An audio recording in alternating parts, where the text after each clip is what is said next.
Hi everyone. Hello, it's Lola here. It's been a while. I know. Yeah, I hope everyone is doing great. I hope all is well at your end. So today I would like to talk about what do you bring to the table?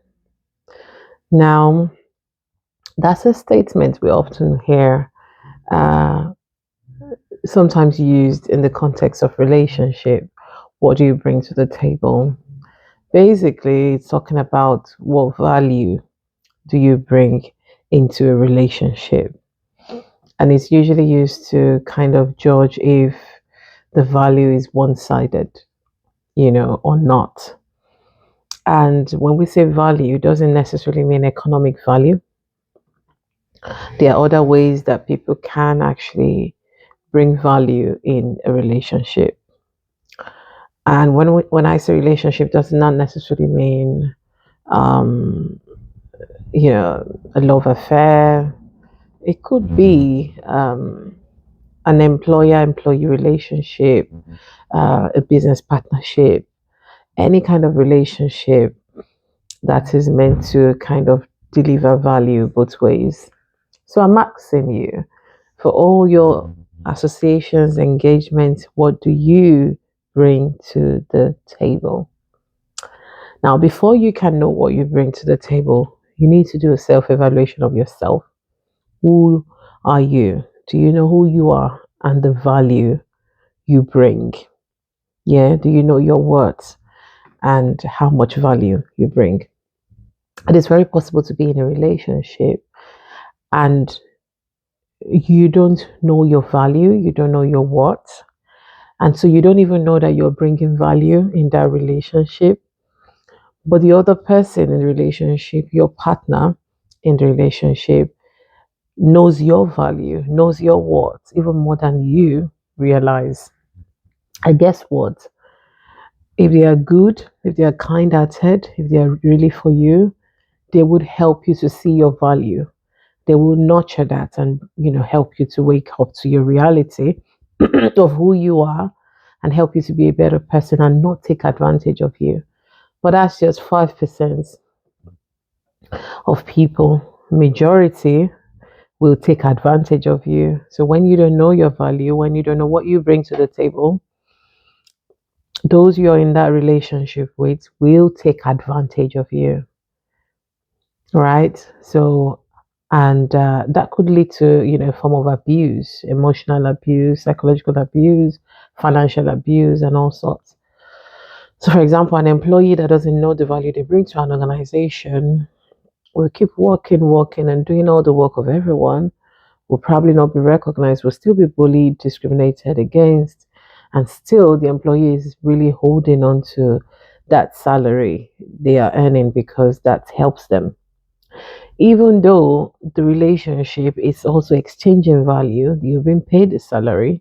However, what you bring to the table is more than what you're getting. Now, not necessarily what you're getting economically. There are some work environments that you probably would have to earn less in order to be able to learn some skills, people management, relationship, observing, like you're learning on the job, basically, or training on the job. That's fine. As long as you are aware of your value and you are aware of what you're getting out of it. So the salary doesn't not always define your worth. But I'm talking about places where you're not appreciated, where you're verbally discriminated against, where you're bullied, you're talked down on, yet they are profiting off your value or your brilliance. So it's very important that you know yourself, to yourself be true, know yourself, and then understand the value you bring. Now, there's another side where you overestimate your value in a relationship. So this is where you think you're the best thing since, sliced bread, or you're the best thing since Nigerian jollof.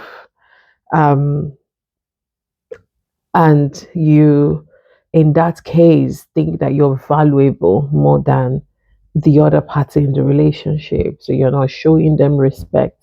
You're not valuing them enough or appreciating them because you think you're the almighty in that relationship. That again, it's a problem, because at the end of the day, it could mean that the table is turned against you and you lose out eventually. So, an awareness of your value, don't underestimate yourself, don't overestimate yourself.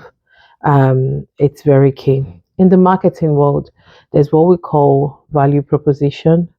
This is basically what businesses have to offer that makes them special, so to speak, what value they bring that will make customers purchase from them, or have dealings with them, as opposed their rivals. So, for example, why would you buy Nike trainers and not a Reebok trainers? Why would you buy an Apple phone and not a Samsung phone? All right. Why would you buy a Sony TV and not LG TV?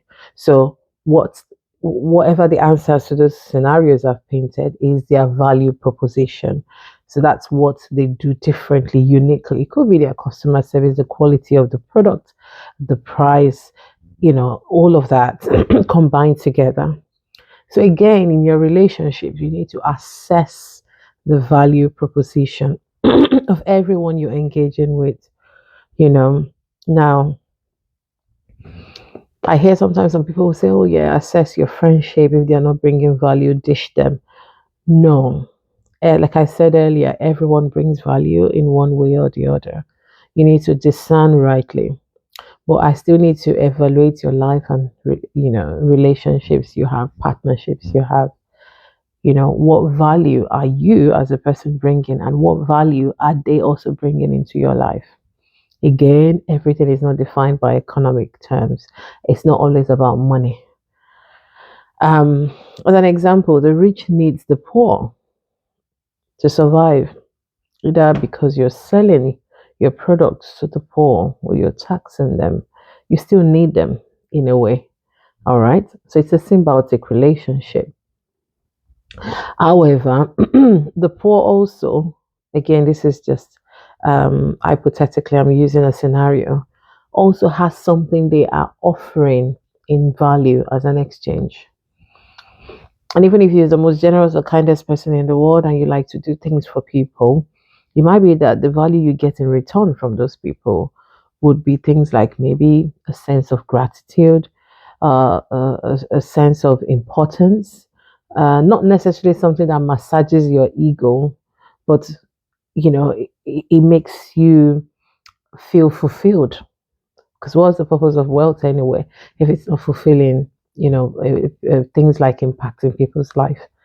So they have to give that to you. So that's why, for example, say you invest to set up someone up, to put a kind of structure, economic structure around their lives, help them learn a trade to be on their own independently.